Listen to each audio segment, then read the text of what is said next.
Hello friends, what are the drugs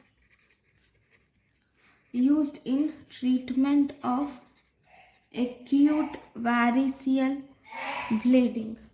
The drugs used in variceal bleeding are first octreotide. The octreotide, which is a somatostatin analog, and this octreotide, what does this do? This causes decrease in gastric mucosal blood flow. And because it decreases gastric mucosal blood flow, it is actually indicated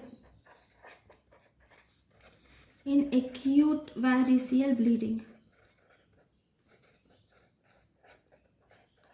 Okay, then after octreotide, we have the next drug, terlipressin. What is terlipressin? It is V1 receptor selective agonist. Okay, it is V1 receptor selective agonist, and this terlipressin is also indicated in acute variceal bleeding. These are two important drugs. Thank you for watching.